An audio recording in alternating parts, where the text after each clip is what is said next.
Alan Kelly here for mixinglight.com. Well, congratulations. If you're here and you're watching this video, it means that you made it through today's rather lengthy post on this subject of split toning, which we're going to begin to incorporate into our filmic contrast tool that we are building out as the conclusion to this DCTL series. So congratulations on making it through that post. I know it's a lot to digest. My main goal here in today's video is simply to bring together everything that we talked about in today's post and show it working on our images inside of Resolve. So if at any point you get confused or you get lost with the math that I'm applying here in the video, you can always refer back to today's post for a comprehensive guide to what we're doing. So let's get right into it. And as you can see, I'm back here inside of GitHub Desktop, which we haven't used for a couple of insights now, but we're going to return to it because we have a good foundational version of our filmic contrast tool, and we would like to now add this split toning feature to it. But as we've discussed throughout this series, I don't want to risk the stable operation of what I already have. So I'm going to create a new branch of this DCTL that I can implement these changes in, make sure that I'm getting the proper functionality, and debug any problems without losing access to the working version of the tool. So let's go up here to our branch menu, and I'm just going to say new branch. And this is going to be a rather short-lived branch, and I'm just going to describe its short-lived utility, which is going to be to add split toning. So I'm just going to call this add split tone, like so. And then I'm going to hit create branch. And now if we hide GitHub Desktop and go to our GitHub Desktop folder, which is on my desktop, the filmic contrast tool that we have already created is going to be existing as a separate version that we can safely make changes and additions to without changing the original running version that we built in our prior insight. So let's go ahead and open up this DCTL in Sublime Text and get started on what we discussed in today's post. So I'm going to scroll down and find my UI elements because the first thing that I want to do today is add a couple of new UI elements where I'm going to allow the user to control the split toning that they're introducing into the image. So we're going to say define UI params, and we're going to call this first parameter split strength, meaning the overall strength of our split toning. And that's what we're going to present to the user. We're going to say split tone strength. We're going to specify a slider UI. So that's going to be DCTL UI slider float. And we are going to set a default value of 0. And we're going to set a minimum value of 0, a maximum value of 1, and tell the slider that we would like it to move in increments of 0.1. All things that we've done earlier in this series. Next, we're going to make another slider, and we're going to call this slider our split shadow color mix, like so. And the name that we are going to present to the user is going to be blue-green shadows. This will also be a slider, so DCTL UI slider float. It will have a default value of 0.5, and it will have a minimum of 0 and a maximum of 1. And what this slider is going to do is allow the user to run from pure blue to pure green in terms of the color that is being pushed into the bottom end of the image. Next, we are going to do our final third slider, and this is going to be our split highlight color mix, like so. And the name we're going to present for this is going to be red green highlights, like so. Once again, this will be a slider float. And once again, we will set a default value of 0.5, a minimum value of 0, a maximum value of 1, and an increment of 0.1. So those are the new UI parameters that we are going to present to our user in this new and improved version of our filmic contrast tool. And the next thing that I would like to do is implement the new components or modules or separate functions that we talked about in today's post, where we're going to have one for introducing our cool push into our shadows and another for introducing our warm push into our highlights. So I'm going to do this right above my user parameters and below my contrast functions that we set up in last week's insight. And we're going to do it right down here in the middle. And I want to start with our application of our highlight split toning, or the warmth into our highlights. So we're going to say device float3 because that is what we are going to return from this function. And I'm going to call it apply highlight split, like so. And the variables that I want to read into this function are going to be as follows. I want to read in a float3 for the input RGB pixels. I want to read in a strength parameter that I'm going to pass when I invoke this function. I want to read in a color mix value that I'm going to pass when I invoke this function. This will be dictated by the setting that is chosen here on our split highlight color mix. And then I'm just going to create my enclosing brackets for this function. And here within this function, we're first going to declare our output value.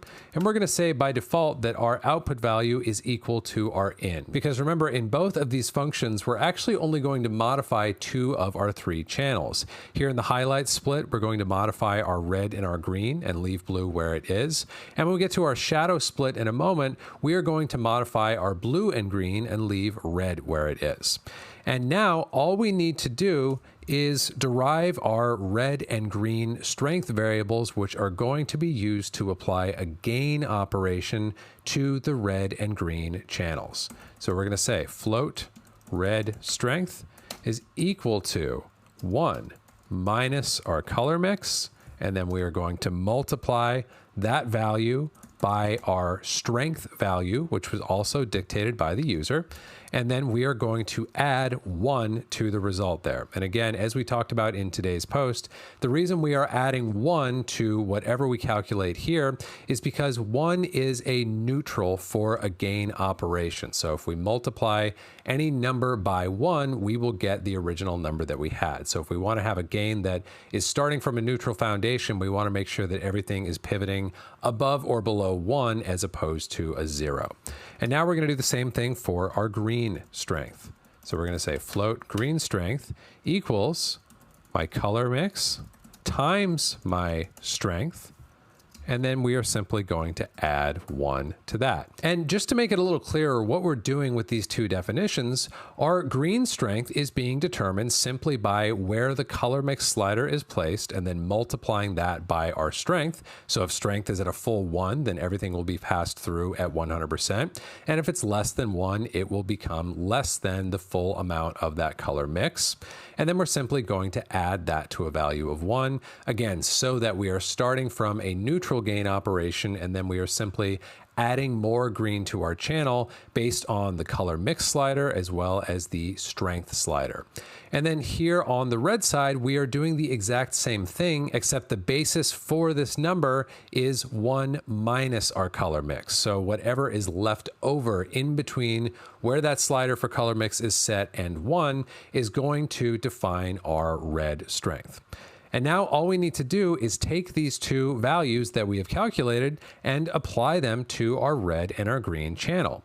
So we are going to say out.x equals in.x times our red strength. And as we know, when we do that multiplication, we are applying gain to our image. So we'll do a semicolon here.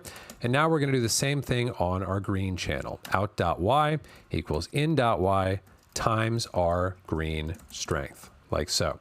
And finally, all we need to do is return our final output value. And you'll notice that while we are modifying our red and our green channel, here inside of this function, our input blue channel is simply passing through unchanged into the output blue channel because we're only altering our red and our green channel. So that's all we need to do for this apply highlight split function. And let's keep going now and do the same thing for the bottom end, for our shadow split. So we're going to create a new function once again, and I'm going to say device float3 apply shadow split, like so. We are going to read in a float3 value, which we will call in. We are going to read in our strength parameter, and we are going to read in our color mix, like so. And I will do my brackets to enclose the entire function. And now let's do our shadow split here in between. So our shadow split function is going to be very similar to our highlight split function with just a couple of differences. The first line is going to be the same. We are going to set our out as equal to our in, so that for any channel that we don't modify, in this case our red channel, that will pass through untouched when we return our output value from this function. But next up, we're going to do something that should be starting to become familiar to you guys. We're going to invert things. We're going to make white black and black white so that we can apply lift simply with multiplication. We can basically treat our lift like gain while our image is in this inverted state, and then we just need to flip it back at the end of the function. So to do that, we're going to do exactly what we do in our contrast function, which is to subtract our red, green, and blue values from 1, like so. So we're going to say in.x equals 1 minus in.x, in.y equals 1 minus in.y, and in.z equals 1 minus in.z. And we've now effectively inverted our image. And now we're going to do the shadow version of what we just did up here with our red and green strength. And we're going to calculate our green and our blue strength, because those are the channels that we want to alter. So we're going to say float green strength equals our color mix times the user's selected strength. And once again, we're going to add that to 1 so that we are starting from a neutral adjustment. And now for our blue strength, we are going to say that that is equal to 1 minus our color mix times our strength, and we are going to add 1 to that.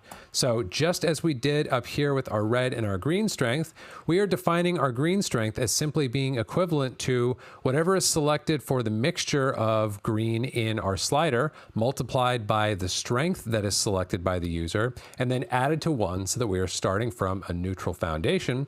And then our blue strength is the exact opposite of that. Whatever our green strength isn't, whatever portion of that color mix slider isn't selected for the green strength, is going to become the basis of the blue that we add to the image. And now all we need to do is apply these operations to our image. So we're going to say out.y, which is our green channel, is equal to in.y, and we're actually going to divide this by our green strength as opposed to multiplying it, because we want to see it go above as opposed to dip below our unity line. And you'll see what I mean when we get into resolve in just a moment. We'll do our blue channel now and say out.z equals in.z divided by our blue strength, like so. And just as we did up top here, we're only altering 2 of our 3 channels, and we're leaving our red channel untouched so that it is going to pass through and be the same on output as it was on input. And now all we need to do is return our output value. Next, all we need to do in order to get this split toning working inside of this DCTL is to go back down to our main transform function, go past the section where we are applying our contrast, and apply our split toning by invoking these 2 functions that we've just built out. So that's going to look like this. We are going to first say out equals apply shadow split to our output triplet, using the split strength that the user has selected with their slider, and using the split shadow color mix variable that they have set with their slider, like so. After we apply our shadow split, we are going to apply our highlight split, like so. Same formula, apply highlight split to our output triplet using our split strength and using our split highlight color mix, like so. So like we did last week, we've done a good chunk of coding without checking our progress. So let's cross our fingers and hope that we've done everything correctly and our DCTL runs when we update it. And because we created a new branch rather than saving a separate physical file inside of our GitHub desktop folder, I can actually just save this and then go back over to Resolve where I've already got this DCTL running and just hit reload DCTL. And we're going to see our new parameters populate here. And as I always do, I'm just going to grab for a knob and see if things are running. And no such luck today. We need to do some debugging. I probably committed some kind of error somewhere in the coding that I just did. So let's go over to our log, which we all know how to access now, and see if we can find any clues as to what I've done wrong. And if I look down here, we can see, okay, error, expected semicolon at end of declaration. And I'm now going to read through the line that's being called out as a problem to see if I can find what's wrong. And if I look here, I actually do have a semicolon at the end of the line. So the error is not exactly telling me what I need to know. But by going through this carefully, I can see that I forgot to place an equal sign in between blue strength and the definition that follows it. So let's go back over to our tool and go back up to our apply shadow split function where we are calculating that blue strength variable. And we can look and see that indeed I forgot to place that equal sign. So let's remedy that and then hit save and go back to resolve and see if our luck doesn't improve. I'm going to hit reload DCTL and whoa, now my DCTL is running, but I got all kinds of problems. What in the world is going on here? Well, let's go back over to our DCTL and see if we can't figure out what's going on. So if I look at my apply shadow split function where I have a hunch the problem is originating, I'm going to just study my lines of code for a moment and see if there's anything missing or awry that I can spot that I might be able to remedy. And after I look at this for a moment, I'm realizing that this bookended inversion operation that I set up here in my apply shadow split function that allows me to apply lift using simple gain multiplication rather than the slightly more cumbersome math for lift, I actually forgot to finish out that process by inverting things once more after I applied the desired operations. So what I need to do is go down here after the application of my green strength and blue strength and flip things right side up again. So I'm going to say out.x is equal to 1 minus out.x. And then I'm going to say out.y is equal to 1 minus out.y. And then I'm going to say out.z is equal to 1 minus out.z, like so. And I'm realizing as I pay closer attention to making sure I properly implement this little bookended inversion operation of mine, there's one more thing that I need to do, and that's going to be to explicitly set my output red channel to be equal to my input red channel after I have inverted it up here, because even though I'm setting within this declaration my output red equal to my input red, this was before I inverted things. So I need to set that equivalency once more here in order to get the proper results. So let's go ahead and save here and go back over to resolve and confirm that I have resolved the issue. And it looks like I at least am not getting upside down channels, so that's a good start. But let's now reach for a slider and see if we are seeing a change, which we are. So thus far, we've got our contrast and our pivot working. We've got our linear as well as our S-curve contrast working.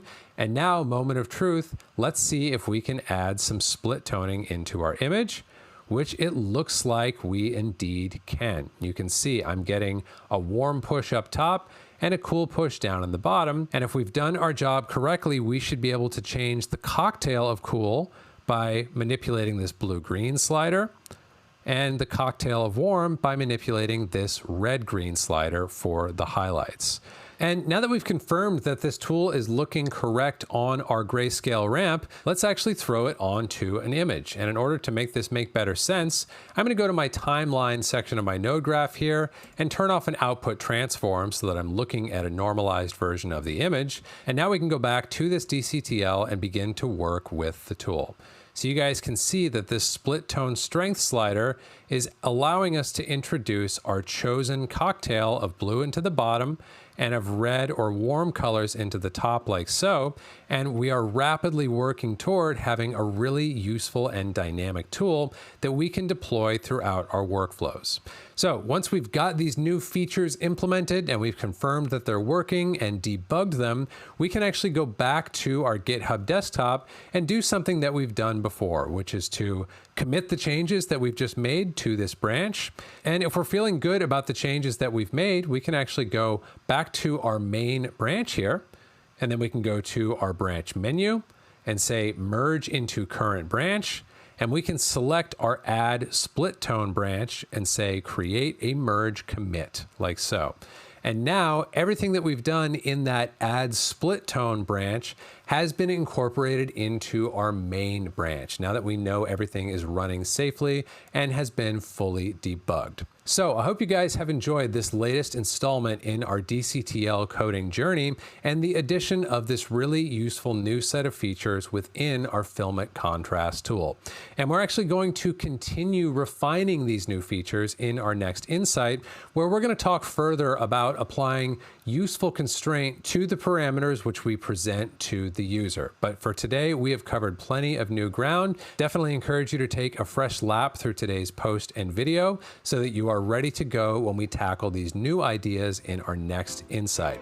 I'm looking forward to getting into that with you guys. And until then, I'm Colin Kelly for mixinglight.com.